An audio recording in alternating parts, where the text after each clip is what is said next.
Hello, so happy that everybody's here today. And I'm excited for the two presentations we have planned now. They're both kind of relating to the topic of the impact of student journals. And we're going to start off with a presentation from Lila, Valerie, and Francine from Spectrum, which is out of the University of Alberta. And they're going to be presenting on creating a stimulating learning environment for all, ongoing training for authors, peer reviewers, editors, and copy editors. So, you three, if anyone would like to share their slides and then start the presentation, that would be great. Hi, everyone. Thank you so much for having us here today. We're super excited to present. We're joining you from Edmonton, Alberta, Canada. And yeah, we're super excited to be here.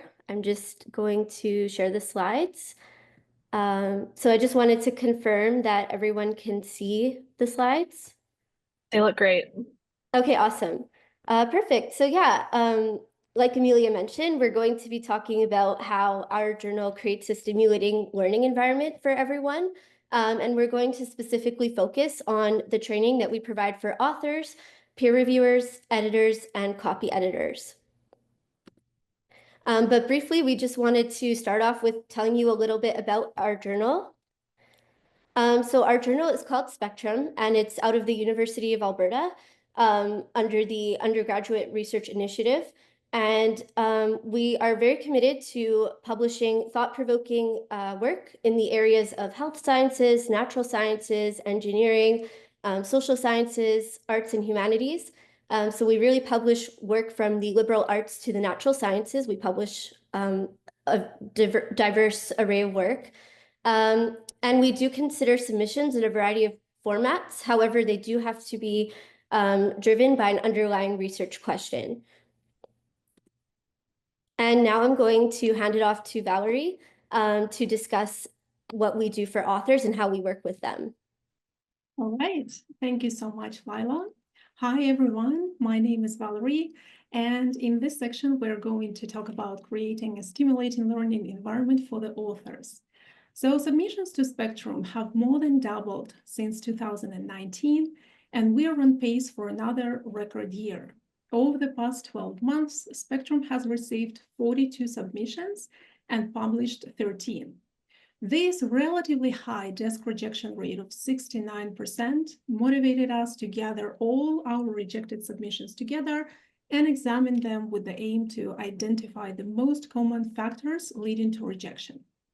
This work has inspired us to develop the author tip sheet that illustrates what we have called a 7-squared approach for authors to help them polish their work to get it published. Next slide, please, Lila. Yeah, thank you. This approach outlines 7 key areas, and each area contains 7 key elements, so hence the name 7-squared. We believe that this approach could help students, authors to improve the structure and content of their work. So the first 3 areas you can see here at the top of the slide address the structure of the paper. So introduction is an opportunity to captivate the audience with a unique proposition or argument. Each paragraph is a chance to provide critical analysis of integrated sources in support of that argument. And conclusion is a space to reinforce the argument through a brief summary. The other 4 areas here at the bottom have to do with the paper content. So here terms are an opportunity to convey the essence of the main argument to readers. The argument itself, of course, is a chance to educate readers on important issues. Method allows to create the structure to explore the argument, and evidence is there to support the main argument with reputable sources. Yes, on this slide, we have 3 areas addressing the structure of the paper, and each area contains 7 elements. So we will not go through all of them, but just for example, what are the 7 elements of insightful and compelling paragraphs? So they are, first, topic sentence, and this refers to introducing one sub-argument to develop the main argument. Second is supporting evidence, and this is about integrating and organizing a variety of sources. Third is critical analysis, which means explaining the meaning of supporting evidence. Fourth is examples, They help us to connect supporting evidence to relevant cases. Fifth is the counter argument, which is a discussion of potential different viewpoints and limitations. Sixth is the evaluation. This is examining all viewpoints. And concluding sentence is there to summarize the main sub-argument.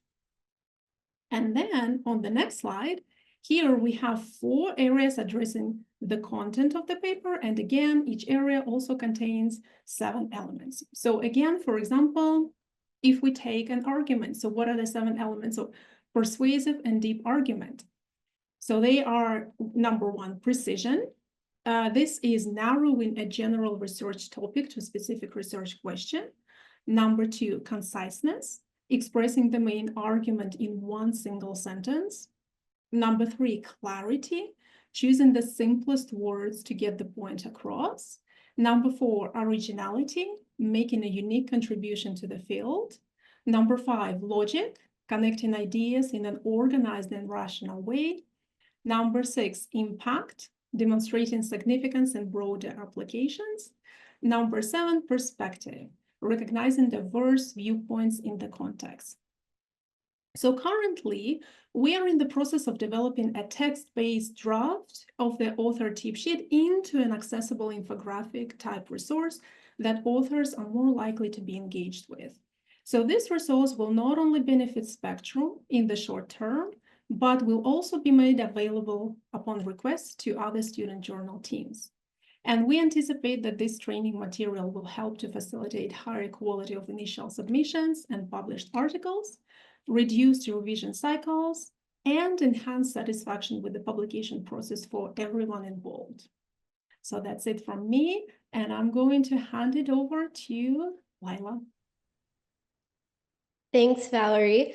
All right, so for our next section here, we're going to focus on peer reviewers and the support and training that we provide to them.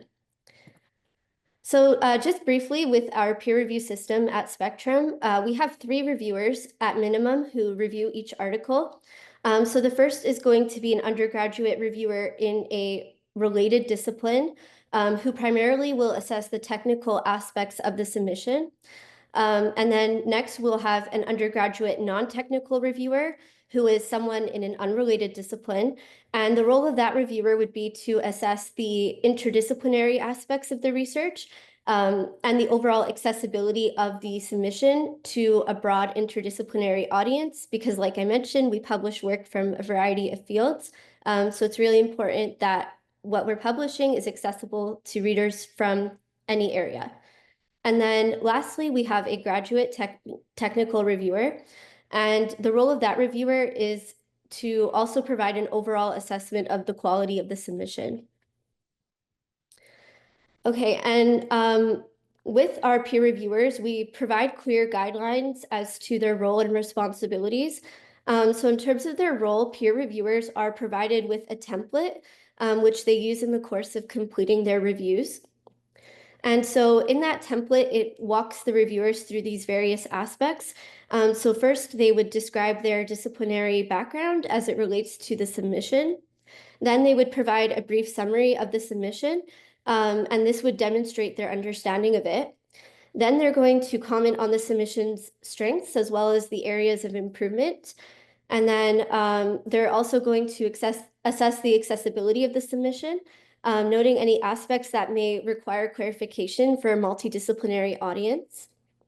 After that, we ask the reviewers to evaluate whether the arguments are sufficiently supported, and then provide with accompanying rationale a recommendation as to whether the submission should be accepted with major or minor revisions, rejected or revised and resubmitted.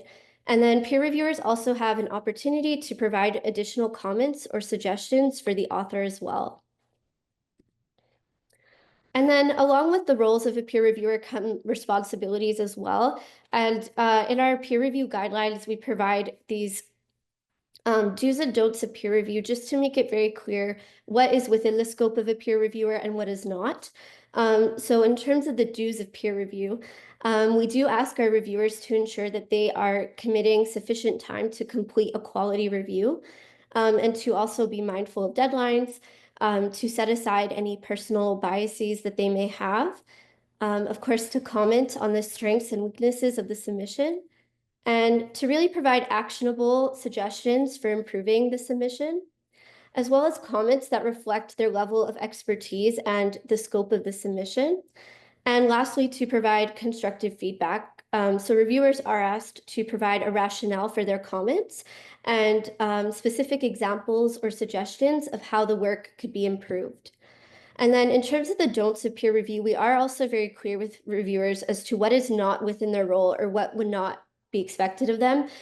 So we don't have our peer reviewers spend a lot of time correcting grammar, because after the peer review process, if the submission is accepted, it will go on to a copy editing stage where those corrections will be made prior to publication. We also don't want our peer reviewers to be spending a lot of time rewriting the submission, but rather providing 1 or 2 examples of ways that the quality or clarity of the writing can be improved.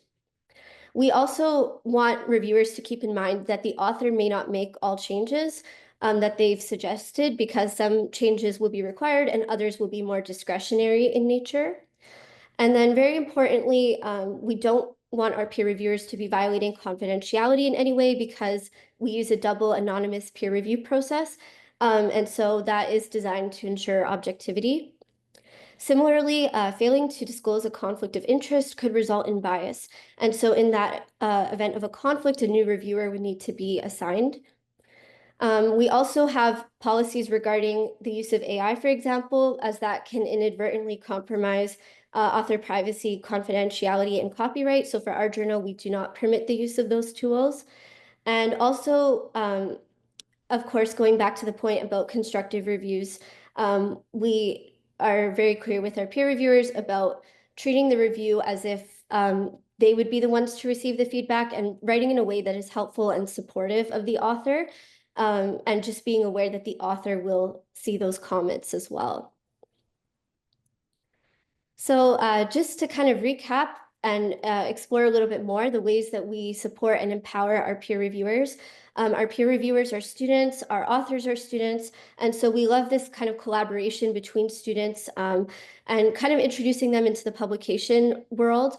And so, like I mentioned, we have a template that peer reviewers have available to them, which they use in the course of completing their peer reviews. And so that template runs them through step-by-step what to comment on and what to look for, and gives them an opportunity to comment on the strengths and weaknesses of the submission. And then we as submission editors will use that template when we render our editorial decision. And then also we have guidelines, which I kind of outlined in terms of the roles and responsibilities of peer reviewers. Those are all contained within our guidelines for peer reviewers.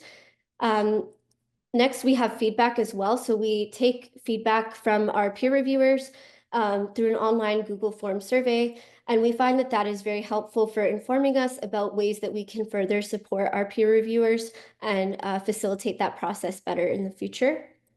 And then we also do periodically host workshops for peer reviewers, and the purpose of those is to provide training.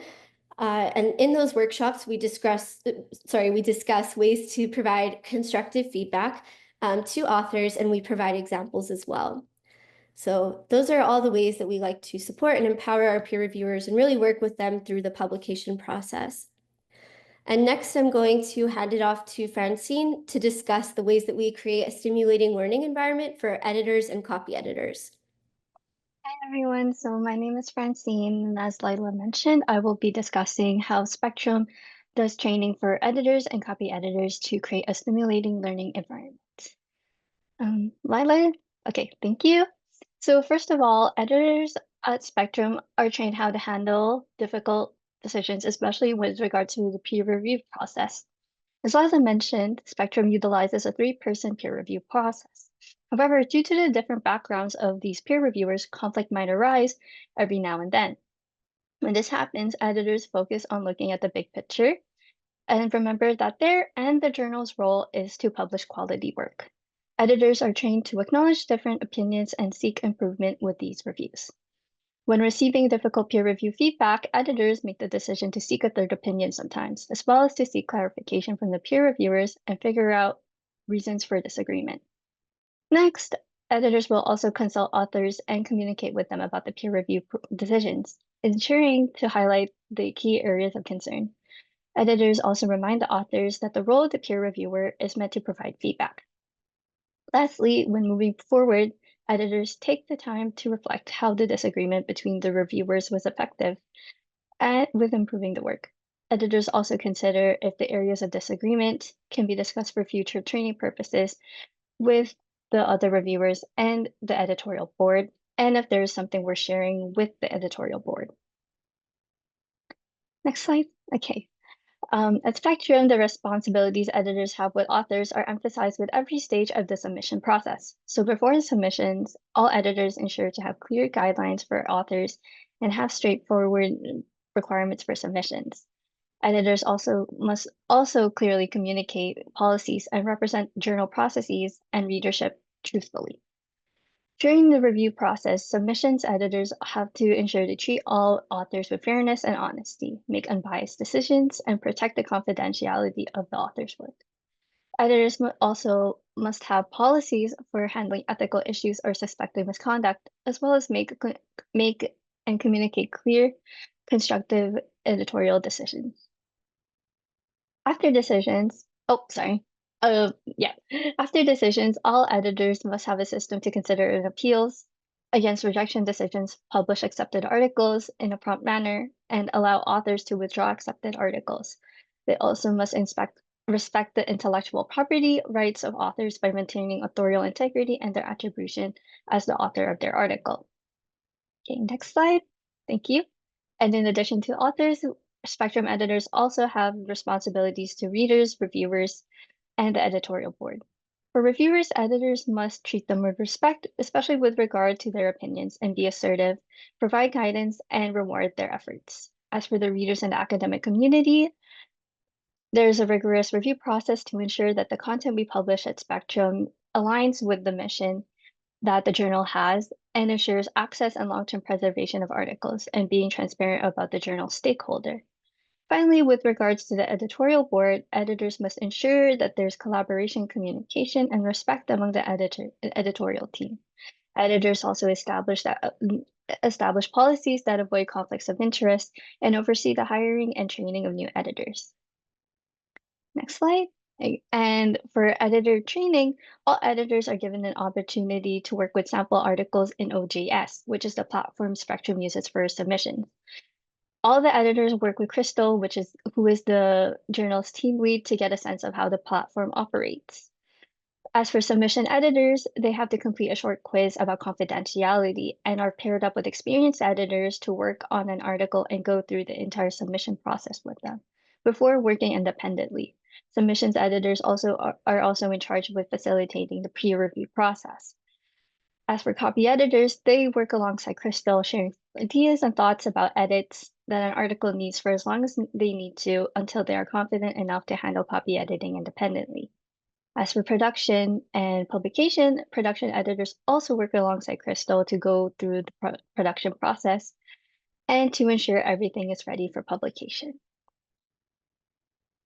And that is all from us. Our link, if you guys would like to check us out, our website is right there at spectrumjournal.ca. And thank you so much. Thank you guys so much. That was wonderful. Please feel free to stay on as panelists, and we're going to do Q&A at the end for both presentations. So if anybody has any questions that occurred to them from the first, please send them in the Q&A now, and then we'll answer. But for now, we're going to move on to our second presentation about impact of student journals. That's from the Eastern Oregon Science and Social Science Journal. And it's a look at student-run, student research center journals in rural Oregon with Oreng and Sarai. And I'm really excited to welcome you guys. Take it away. All right, thank you. Okay, so here I'll just go ahead and share my screen real quick.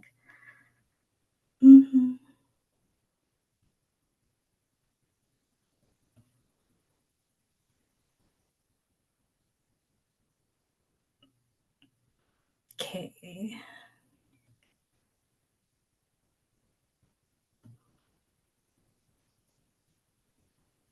Send Cool.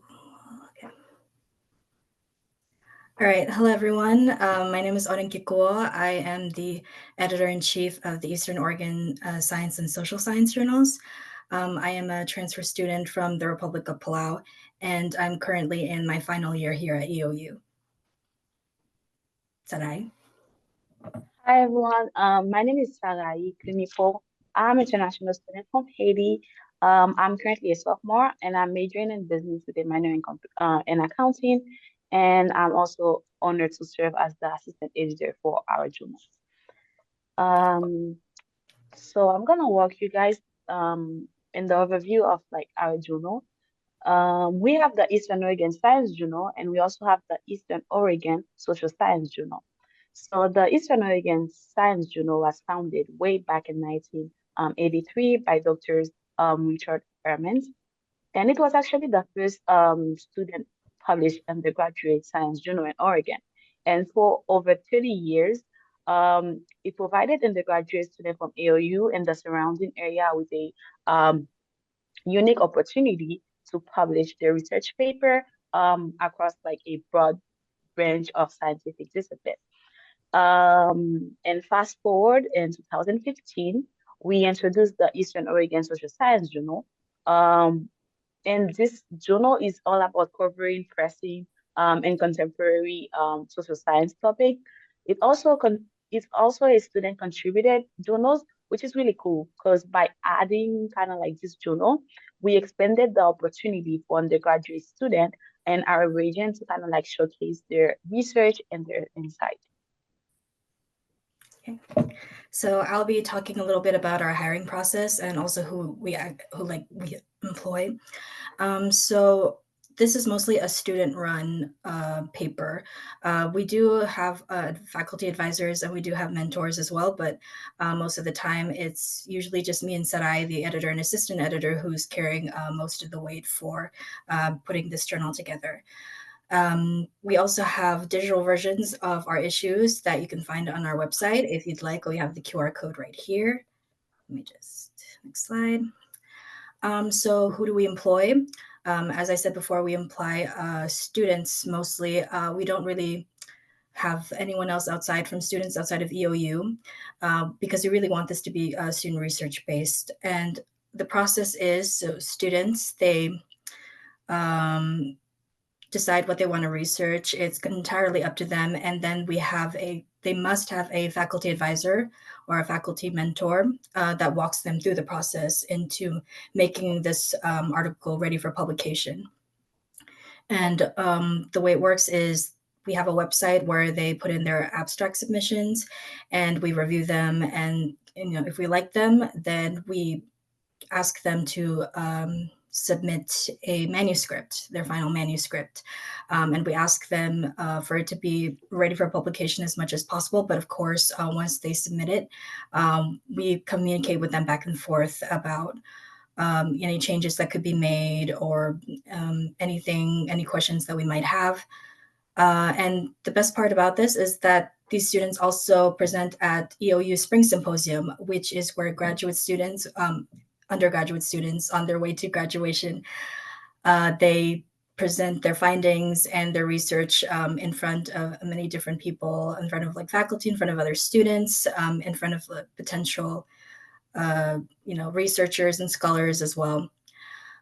We also have cover art submissions. So these are also student-based. We actually have a class for this. It's Communications 165, if I'm not mistaken.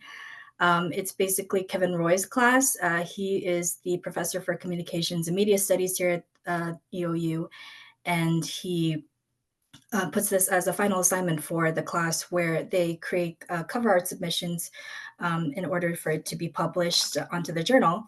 And the best part about this is they also earn a $50 commission. So not only are they able to get their work out there themselves, but they also earn money in doing so. Alumni have also their articles published, have also come to give talks here at EOU. I think in around 2024, one who was in a computer science major, he was in charge of this internship program for computer science majors, and he came in order to talk to the faculty about opportunities that could be given to students. And if you could see in our presentation, these are just some of the past issues that we have, some of the past cover art that won. And this is our most recent one that was just published last year, if you could see. Okay. And I would say the best part about both our journals is that our journals have received winning awards from like the American Scholarship Press Association over the years, which is a huge recognition for our students and for the hard work that and the dedication they put into producing this journal. And I felt, and we are really proud of what we have accomplished so far. Mm-hmm. So I'll be talking a little bit about the Social Science Journal, which is the journal that me and Sarai have worked the most on, which was last year. So how it works is that we do it alternatively. So the Social Science Journal would be 1 year, and then the next year would be the Science Journal. That way we can really focus on one kind of subject, like one kind of area. So here, like I said, this is the one that we've published just recently. We're really proud of it. It took a while to get here. We give free copies to everyone who's contributed to the journal, like donors, the authors, faculty, sponsors, and the deans of the school. And for now, our plans is to get the current science journal ready for publication by spring symposium so that we'll be able to spread more about, the Eastern Oregon Science Journal and what we do here. And this is a great way for students to be able to learn about the publication process and also about how to get their work ready for, other scholars to review. And how it works, the hiring process, I should have elaborated this more. Usually the science editor, the editor-in-chief, would serve a 2-year term. And then at the end of their 2-year term, then they would have to look for an assistant editor, or the assistant editor would then have to promote to the editor position. And then the assistant editor would then be hired.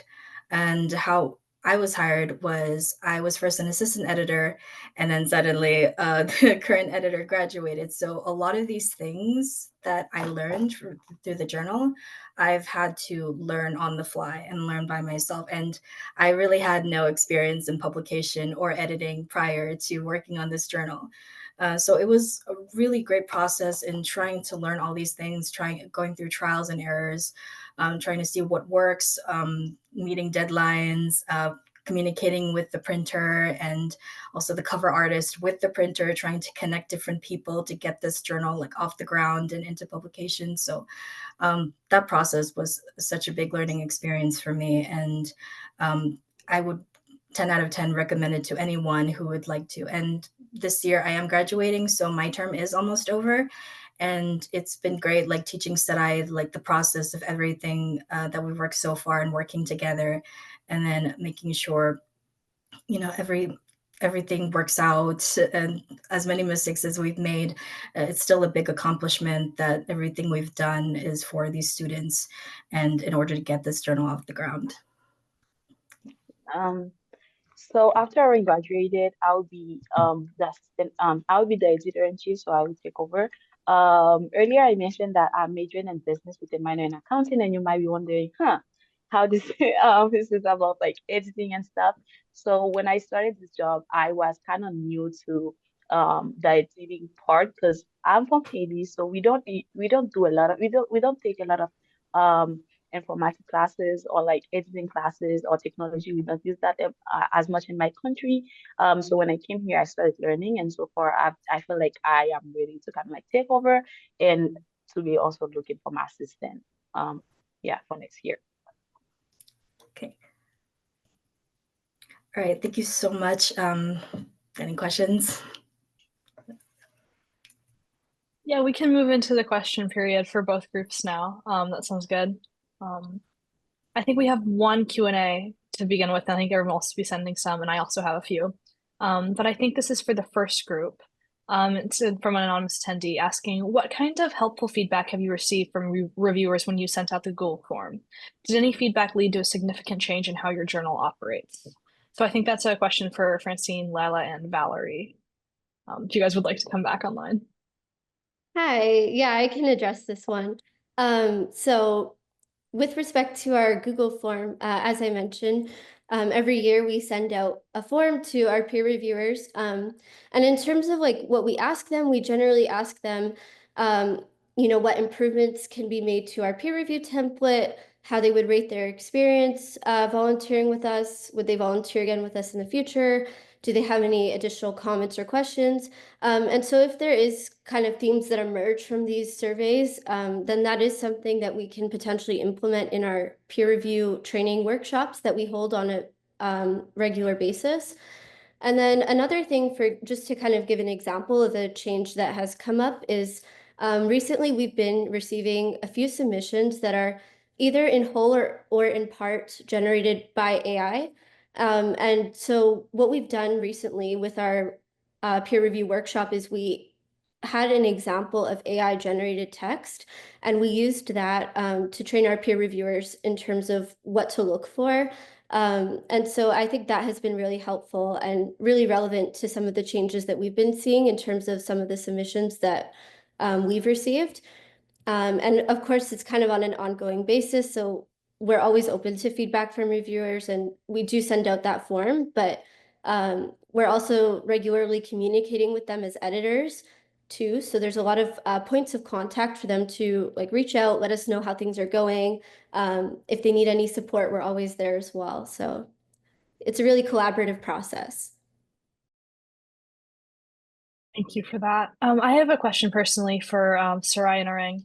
I was wondering, you mentioned that you recruit alumni and alumni are involved in some ways in your journal. And I was curious just what your process is for that. How do you find people that are interested? How do you keep people engaged? I can answer that. So we always try to invite alumni to come talk to the students or the faculty, and they also act as donors as well, because some of them even won awards for the writing that they've done in the journal. For example, I think it was Ashley, one of our old writers. Oh yeah, Ashley Figgle, who won the Burgers Research Paper Award. And with that, we were able to publish her in the journal. And then we're asked, like, do you think we can use your name in order to like say like, oh, we have, award winners here in this journal? And she's like, yeah, for sure. And she also provides like, we get donations. She also advertises the journal to some of our friends. We make sure to give as much copies to the authors as much as possible so that they know like they could spread their word around. Some of them have gone on to successful careers. Like I said, his name is slipping, but he came to EOU in 2024 to talk about internship opportunities at this computer firm that he was working at. And he came to talk to the faculty for that. And it was really nice talking to him again. We also try our best to get our name out there as much as possible because we are rural and it is very hard to spread the word around. So we definitely, our main aim is Spring Symposium, where a lot of people come to La Grande, to Eastern Oregon University to see student research. And with that, we're able to spread the name of the Science Journal and the important research that these students have done. Very cool. Thank you for sharing. I think we have another question following up on the recent answer about AI from Jennifer for the first panel. I was wondering, and to follow up with the recent answer about AI, has it become a significant problem in submissions or in reviewers? And what are some of the strategies that Spectrum that you mentioned you've been using, as well as Eastern Oregon University? Is that something you've been dealing with? And are you like, what are you going to do? So I guess let's start off with an answer from Spectrum, then we'll move to Eastern Oregon and how you guys are encountering AI. Yeah, so I'll start us off, and then Valerie or Francine, if you have anything to add, please feel free. But in terms of our journal, we have noticed a couple of submissions where we suspected AI use. And the way that we try to counter that is, first of all, just, training. It really comes down to having the tools in our toolkit to be able to recognize when AI may have potentially been used. And then we have a journal manager. So if there's anything that we suspect, whether it's plagiarism, AI, we direct that to her. And then she's able to investigate further. And then if she finds that potentially AI was used, she contacts the student and then, like I said, investigates that. Because our journal, we don't accept anything that has AI, whether it was AI used on the part of the author or on the part of the peer reviewer in completing the review. So yeah, just some of the ways that we counter that is really just knowing what to look for. So if something sounds really robotic or repetitive, if there's factually inaccurate information or like made up citations, those are the kinds of things that we look for. And we do also have some tips for peer reviewers that we've prepared as well in terms of just kind of thinking about the author's background and does the because the we have an anonymous process, but the peer reviewers would know the author's discipline potentially. And so does the author's level of expertise and background match up with what they've submitted? And if that's incongruent, then that might be kind of a red flag there. And also, does the work that's presented seem like it's at an undergraduate level? Because we are a journal that publishes undergraduate research. So if it's a type of study, we received a submission once where it was, it kind of seemed evident that this was well beyond the scope of an undergraduate student and what they would be trained to do in terms of the analysis and just the level of depth and information. It's something that would have taken several months to complete. And so that was something that we had to investigate as well. So yeah, just generally being aware of these things and implementing them into our training sessions, just that we're able to better detect when instances like this happen. We want to give the authors the benefit of the doubt, but they do need to be investigated to maintain journalistic integrity too. And I could add to that. So we also changed the guidelines and the agreements for the authors and for the peer reviewers, and we asked them to consent basically to not use AI in their work. But we also made the guidelines clear in terms of what is appropriate and what is not an appropriate use of AI. So we just included that officially in our documentation as well. And I think just coming back to the first question, which Lila answered, we found that probably one of the biggest concerns that reviewers have or had in the past was that unlike authors, they do not receive enough of the feedback from us, because the authors, they do receive the feedback from the reviewers, from 3 reviewers at least, and from us. But when the reviewers do their work, basically we, like at the beginning of Spectrum, we just sent them an email and said, thank you for your contribution, and that's it. So that was changed. And going back to Lila's slide with 4 puzzles and the feedback at the workshop, so these are the recent additions and these are the recent changes to Spectrum, which we focus on now and take these 2 sections very, very seriously, because we want to make the work of reviewers more understandable and easier to do, so that there is no, potential even desire to use AI, so that they know that they are capable of doing that work themselves. So that's why we emphasize peer review training so much now, as well as authors training.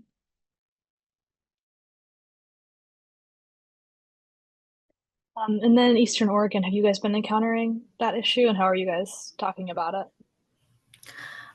So far, I don't believe we've encountered that issue, mostly because one of the reasons why we really emphasize having a faculty mentor as a co-author for the student papers is because we really want them to help them walk through this process, from editing the paper like as much as possible for themselves, and also doing the research themselves, gathering the data, putting it all together. Really want to turn this into like a pre-professional opportunity more than we want it to be like a published thing or like a perfect paper. So we really encourage them to put as much work in it as themselves, even if it's not perfect, even if it's not at professional quality or at top level. We really want them to see like, this is the process. This is what we want you to do. Like, this is how it works. And if you get it wrong, if something's wrong, then at least this is how you know. And I think AI really discourages that. And so we try as much as possible. Just, turn it in as much as you can, turn it in as however polished as you can, and then we will help you see anything that you've missed. Do you have like a journal policy that states that, or do you like kind of communicate with people one-on-one about that expectation? Yes, it's definitely more of a communication because we're very close to the faculty here at UOU. So if there's a problem, we always reach out to the faculty mentor saying like, hey, I think there's an issue with this student's paper, or hey, do you think you could get the student to reach out to me, and then we can talk about some of these issues that I've seen. That way, we build like a network, like a bond with them, so that they don't feel too bad if there's anything missing, or they don't have the need to make this paper like perfect. Yeah, that makes a lot of sense. I have another question for the first group. We're still would love more questions in the chat. But I'm curious, so it's a very like detailed and thorough framework that you have there, and I'm wondering about like how long did it take to develop, and also like how often do you update it? Like, is that a yearly thing that you review and think about and make additions to? I don't know. I'm curious about the timeline with it. Yeah, so Spectrum's been around for a few years, and our journal manager, Crystal, does a lot of the policy development and implementation. She kind of oversees everything, so that us as students, we can focus more on like the actual editorial work and collaborating with peer reviewers and authors. So in terms of the policy type things, we have team members who are more focused on that. And I know that it is updated kind of on an ongoing basis. And I believe it is reviewed kind of like at the end of each school year to kind of see if there's anything that, sticks out in terms of were there trends this year as to what we were seeing? Is there anything that needs to be addressed? And also kind of implementing any feedback that we receive from peer reviewers and authors and such. Yeah, so for example, like with AI, that kind of became more relevant in the past couple of years. And so that's kind of a change that was more recently implemented.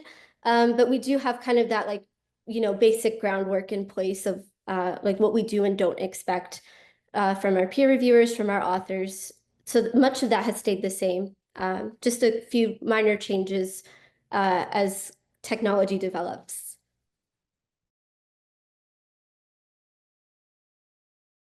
And then kind of on a similar note, talking about yearly turnover, Oreng and Sarai talked about the struggle with the transition between different groups and different like leaderships. And I'm wondering like how the succession process is working for you, Oreng and Sarai, this year now that you Oreng, you understand that like you need to be able to like brief people, but like has Sarai like come along to meetings with you and seen how that's working? I'm just curious how you're approaching that on like a day-to-day basis, so everybody's ready for next year.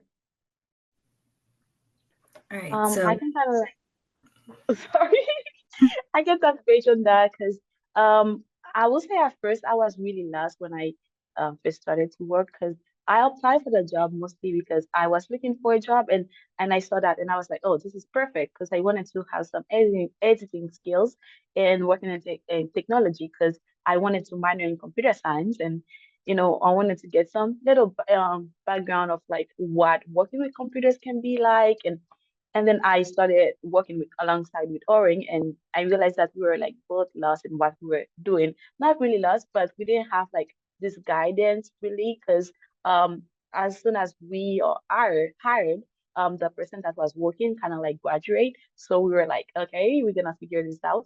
And because we kind of like knew each other, because we did first year together kind of. I was a freshman, she was a junior transfer student, so we kind of knew each other, and I would feel like we mostly work as like friends, and then like we work each other through all the steps because Oreng kind of know that I am kind of new to technology, editing and stuff like that. So she's really patient, and then she kind of helped me through that, so I can ask her any questions. So there's like no barrier when it comes to like learning new things about technology, about like the editing process kind of. I can add to that. So when I first started this job, I really didn't have any prior publishing or editing experience. I was actually really hoping to learn it through the previous editor because I was hired as assistant editor. And then I found out they graduated and I was like, okay, what am I going to do now? So it was a lot of just me trying to do as much research as possible about, okay, what goes into publishing and editing? What were the previous journals like? What other editions can I find in the Google Drive that they left me? How was it done in the past? Who worked on what? Like, how was the work split? It became this thing where I had to really buckle down and be like, okay, what is it that I know about, computers and editing that I've had prior? And it was not a lot, I admit. So a lot of it was more so just looking at the past journals and then seeing how they were edited. So because that was the model for a lot of the other editors, from what I've heard, they based it off of their predecessors. But for me, I think I mostly wanted to make sure that the work that was published was in a state that, when people read it, they'd be like, oh, this is a great research paper. Like, take away as many of, mistakes or typos or anything, just so that the paper can really shine. And that was what I was most focused on. And it was a really difficult process because I had to learn from scratch, like how to edit things, how to format it in the way that the printer would agree on or he's able to print it. I had to really communicate with strangers like authors and faculty mentors during my first year here at EOU. So that was a lot to take on. I also had to actually be the one in charge of editing the website. And I also did not have any knowledge in computer science. So I had to also learn how to edit the website in order to update the latest versions of the journal, how to change and edit the dates and deadlines that was there, how to edit the Google Forms, everything. Yeah, everything was learned from scratch, like built from the ground up. So it was definitely hard to teach that process when I myself was barely a step ahead in the process. But it was a very fun and very rich learning experience because now I can say I've earned a lot of skills because of it. And I'm hoping, like, what I've taught Sarai, she'll be able to get a lot of a better footing than I did when I first started. So, yeah, it's been great working together with her so far. Well, I'm impressed. That sounds terrifying, but you learned a lot. I'm curious, how is the succession process working at the other journal? Same level of chaotic, a little less? I don't know. What is your approach for training new members, especially like executives? Um, yeah, Francine, maybe do you want to take this one, or Valerie? I can speak for how copy editors are onboarded. Actually, at Spectrum, I'm the only copy editor on the team right now, and I was actually referred to join the team by at a place I work at the university. And because I was interested in gaining some editorial experience, because I was currently going through an internship at a literary agency.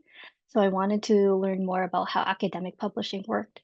And so with the onboarding at Spectrum, as I said before, we were able to work one-on-one with Crystal, and since I'm the only copy editor, it's basically like Crystal took the time to make sure I learned the ropes, how to edit things in an academic like back with like in an academic field, because but it kind of helped that I already had that editorial experience. It's just that it was kind of a different type of editing that I had to do, where she taught me that it was okay to make comments and actually change up the work of the author if need be. And she emphasized that I have to respect the author's voice, which is something that we definitely emphasize. Um, as for the submissions editors, I think that I already mentioned that the new editors that are coming into Spectrum are able to work with the current editors of the team, so they're able to work one-on-one with each other and learn from the current editors on the team and basically learn together how the submissions process works and they're able to collaborate and work together. And I think that's something we truly emphasize at Spectrum, like working one-on-one with each other, learning from each other, and learning how to work together, and also learning how to work together until like, they'll let you go until like you're confident in that you can do it. Valerie, Lila, I think like if you want to add on to something.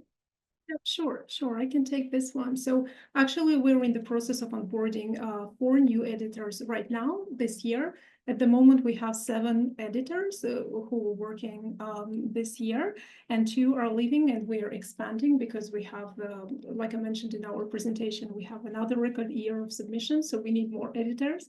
So we're going to have 9, if I'm not mistaken. And also last year, for example, when we joined Spectrum, we had a training which started in June and finished in August. So that over the span of 3 months. But this year we're starting a little bit early based on the feedback of the previous editors from the last year, who said that it's desirable to start a little bit early so that they could ease into the work in September. So we're starting in May, actually right now. And so the process is very structured and organized in a sense that like step 1 is new editors, they always learn the OGS system, and we are given the mock paper that we have to put through the OGS system, like an example. And then we're paired up with an old editor and we run the submission, and we edit the submission and put it to the next stage of the peer review process. And that is also a training. So that is also not real submission. And after that, we're given a real submission, which we'll work on with an old editor. And after that, we're given our independent work and independent submission, which coincides somewhere with September.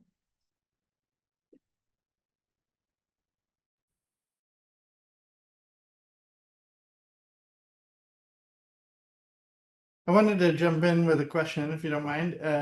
I enjoyed both presentations. Thank you. Thank both groups very much. This has been great. So my question is just more on your future plans. I think you've both done great work getting these journals going and like your framework. I mentioned I really like your framework for developing a good research paper. So my question is, have any of you thought about publishing as a possible career?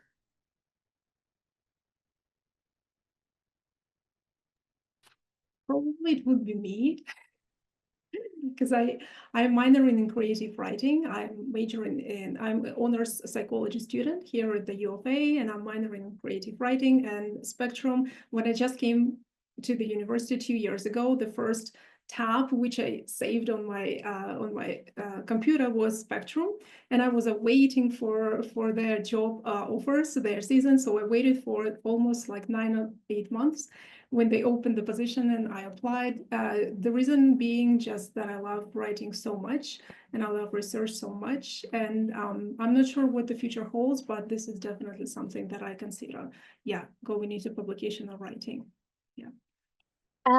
Just to add to that, I'm also a creative writing minor here at the U of A, but I'm also an English major, and I'm really interested in becoming an editor for book publishing, but academic publishing might be a consideration just because like with the experience that I've gained from Spectrum, like it really opened up the doors that it's like, okay, academic publishing is like a different field, but it's so interesting because working with different disciplines really opens up like horizons where it's like, okay, you're not just limited to what you know, but looking at like different like articles and submissions from outside of your field kind of like opens up like a new possibility where it's like you learn more through the things that you're able to work with, and you learn like different conventions about citation styles, something like you work with something that you're not familiar with. And I think that's like something that I'm really interested in.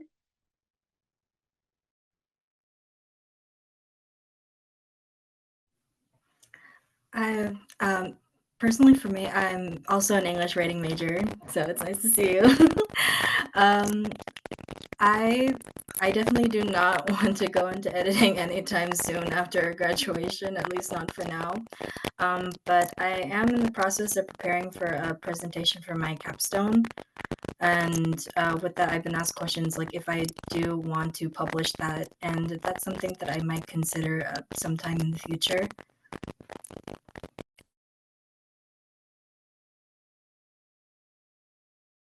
Excellent. Yeah, well, I think what you've all been doing is great preparation for possible publishing career in either trade, what we call trade publishing, kind of general interest publishing, or academic scholarly publishing. I often mention to my students here at GW, like even if you like reading fiction, that doesn't necessarily mean you have to like work in fiction. It can be a rewarding career to work in a scholarly publishing organization doing books and journals, even though that's maybe not like your field of study. So I encourage you to think about it. Amelia, other questions? Always. I guess this was very briefly mentioned in the second presentation. But you talked about award submissions and how that deals with alumni, but also just like general like reputation of the journal. And I was curious, sort of for both journals, like what awards are you submitting to? What's the schedule for that? Like, how do you approach submitting people's work? Wherever you want to take that. Oh, okay. So for the awards for the students, usually they also submit their submissions with our permission to like other awards, for example, the Burgess Award, and of course, like they would win, and we'd be excited that they win and be like, do you think we could say that you are a winner of this awards? But I think most of it is how students, they go through this process and they get their papers published, and they'd be like, they feel good about themselves, and they're like I want to take this elsewhere. It's like, and then we sometimes say like, oh, there's like different awards that you can win. There's like this award, there's like this award, there's this paper that's also publishing awards. If you'd like to enter your submission in it, then we can see if we can connect you to them. So that's mostly one of the ways that we get them to these different networks. Yeah, with regards to Spectrum, I'm not aware of an award system through our journal. At our university, it's more so either centrally administered or we have some awards that are instructor nominated, but it's not typically through our journal to my knowledge. I was just curious. I don't personally have any more questions. John, do you have anything or any other panels? No, I think we could go ahead and you can go ahead and thank our presenters, and we'll have a short break before the next session. The next session will be at 2:30. Perfect. Well, thank you guys for joining me. I loved both of your presentations, and it was an honor to talk to you guys after. And I can't wait to see what you do next. Thank you. Thank you so much for having us.